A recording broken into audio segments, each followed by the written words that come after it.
Welcome to Four Guys and a Mic. I thought it was Four Guys and a Mic. We gotta start over. No. Start on over. Go. Start on over. Start. I don't want to do the intro. You do the intro. It just starts. This is Drive Home Reviews. This is Phil, Mark, and myself, Rob. What'd you guys think of Men in Black 3? Men in Black 3. I enjoyed it thoroughly. The whole movie itself, a lot of anticipation building up to it because it's the third, obviously, Men in Black movie. We grew up with the series. How did it compare to the first two? In your eyes, guys, I thought it was better than the second one. I don't think it was as good as the first, but I think it was definitely better than the second one. I thought it was better than the second one, not as good as the first, but it definitely exceeded my expectations. I was a little worried at first, though, because the start of the movie was a little bit... I mean, you could expect it to be hokey, but as you said, that one scene where O was mocking the alien speaking was fucking hard to watch. Yeah. I'll also say I think we were a little overly critical with that because we were in a theater with some kids, and I think it takes you a while to get adjusted to when kids are laughing at something. You don't want to seem lame and you're laughing at the same joke that kids are laughing to. The thing that broke that one for me was the okay joke, which I think we're giving too much away, but who cares? When Will Smith went, okay, like, The couples? that made me laugh really hard, and all the kids were too, so it was like, at the same time, I think it was good in that way. It made kids and adults laugh alike. But as Phil said, the kids were just laughing at every single funny sound Yeah, that's true. that was present in the movie. Silly sounds made Silly them laugh noises. pretty easily. Yeah. But that's alright. I like the villain a lot. I love Boris the animal. I thought he was a good villain, but he's why- Jermaine from Flight of the Conchords. Yeah, that guy looks like an alien to begin He's with. fucking hilarious. They made his voice really He weird. talks like a weird. That's how his voice is. Every role I've seen him in, he talks like that. Talks Even like that. in Dinner for Schmucks. How does Yeah, he? you said he's trying to say that funny. But yeah, in Dinner for Talks like Schmucks, that. I thought you were imitating his voice. he looks like a fucking weirdo too. I mean, that was a product of the entire dialogue in the theater was fucked up. I thought the volume was messed up. Like they've just been. That's why I think I liked this one more than the second one because it seemed like the villain in the second one, Yeah, it was stupid. they had too much to do with the story. Like this guy was just trying to get something to happen. He was similar to the Bug character in the first one. Yeah. Where she just wants destruction, whereas the second one, the villain, whatever her name was Way just too much going on. way too much happening with her, and you didn't get to enjoy K and J. And in this one, you get that dynamics back, but in a different way. But it's because you don't really have the original K. Tommy Lee Jones had a very subdued role in this movie. A little bit in the beginning, a little bit in the end. But Josh Brolin did a great job. he did a really good job. He had the mannerisms down and a lot of his style in his acting. I especially like I said when we were walking up here, anything with time travel is kind of cool. They can get out of hand. This one I think balanced the time travel story and also the intergalactic. I sound like such a nerd. This balanced the time traveling story and the intergalactic warfare story very well. But I thought the whole thing was like really done.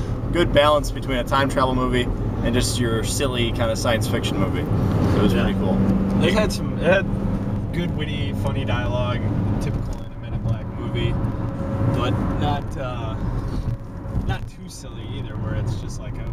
Yeah. And a good blend of adult humor and corny kids jokes with the Viagrons joke. It was a quick little joke that O had, but Well, it's like you said too. The ending, which we won't give away, but the ending was a good tie. It was a good tie-in. great tie-in. And It nice surprised close. me. I don't know about you guys. I did not until I figured it out at the end there, but I didn't think. Totally caught me off guard until the end with the reveal, and it was a good wrap up to the trilogy. And I think they. With the ending, they wrapped it saying it's a trilogy by the very end, which after the I also final like. cut. I mean, it's been a while since we saw a funny, just lighthearted Will Smith movie. I'm pretty sure this is the first Will Smith movie since Hancock. Yeah, He that hasn't one been in a. No, I Am Legend was in between then, right? No, I Am Legend was before Hancock. He hasn't done a major Hollywood movie since Hancock. It's been weird. He's been like on hiatus. but He still looks fine though. He looks like he hasn't aged. Like, No, that's true. You could he put looks the same. It's as Men he in did Black Fresh 1 Will Prince. Smith. Yeah, Men in with- Black 1 Will Smith is the same as Or Men in like Black 2 Will Independence Day. Smith. He looks the exact same as he Well, did. black in guys, they age really well. That's like a well-known fact. But he looks exactly. You're right. He looks exactly the same. It's unbelievable. And I think that was also by design. They gave him the same haircut, the same mustache that he had in the first one. And what's weird, I don't know if this is just me, but the time frame of the president in the movie was 2009. Not 2012. I was wondering, has this movie been Why on was the, it 2009? has this movie been on the Is that what shelf? it said? Well, it's 50 years from the Did they shuttle mention launch. 50 years? I don't know. I read No, it it was 40 years from the shuttle launch. No, 50. 50. Would it be? 40. Oh, this would be No, that'd be 40. 40. Yeah, Yeah, good math.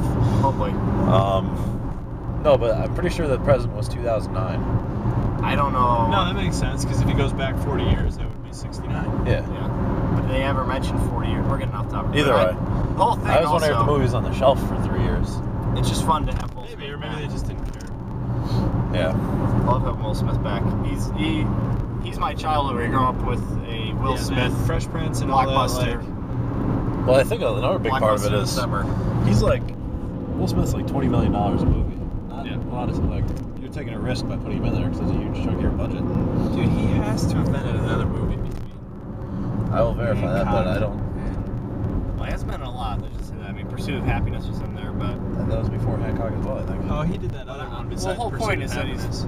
7 pounds. That was, Yeah, that that was might- before Hancock. the whole point is he's been in some serious films, Yeah. or just some things that Yeah. weren't like this, and that's just I like having Will It's Smith good to in see that. the lighthearted goofball back. The only thing I would have said is, like what you touched on too, I would have liked to have seen more Tommy Lee Jones, but I guess there was no way you could have really done that. Yeah, with a storyline like that, you can't really. They put him in as much as they could So without. enjoy a good Tommy Lee Jones. Yeah. You want to give our ratings? Once again, our ratings are based on what we expected the movie to be once we walked in, not the overall greatness of the movie. So, I'm giving Mark? what are we doing? What's the scale? I'm giving it a 5 out of 5 because that's exactly what I wanted it to be.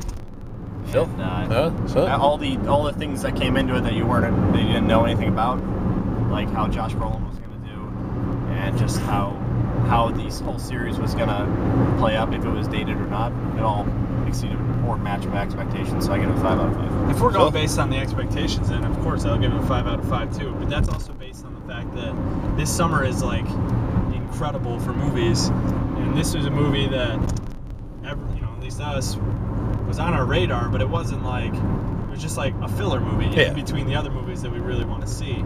So that being said, like I don't have that high of expectations like I would for the Avengers or for Spider-Man or for Dark Knight. So it definitely met my expectations. Plus, I mean, I thought it was a good movie anyway. I mean, I don't think it was like bad. So So I'm 5 out gonna of 5. I'm gonna also say 5 out of 5. It exceeded my expectations. I wasn't expecting it to be as good as it ended up being. I mean, it was on par with Men in Black 1, which I didn't expect. I thought more to be on the Men in Black 2 side, but it's 3 5 out of 5s for my B3. Can't say I expected that. Overall, good trilogy. Because Men in Black 2 isn't bad. It's just No, it's just not. It's And the not first as one good. is pretty awesome. I mean, when the first one came out, we were all like in our young teens or Yeah. pre-teens. What- probably So year is it the was first one? 98. Like 10, It was 98. Wow. Wow. Well, no, it was so we're 10. 10 years old. So, anyways, it was No, it good. was before good, 98. good trilogy. Good trilogy. Good wrap up to the trilogy. We suggest you all go see it. definitely worth seeing. And another drive-in Edition of drive, Drive home Home movies. Possibly next episode will hopefully be Snow White and the Huntsman. Potentially tomorrow. We don't know who's going to be reviewing that, but stay tuned. All right. For Phil, Mark, and Rob, this is Drive Home Reviews. Drive safe. Oh, boy.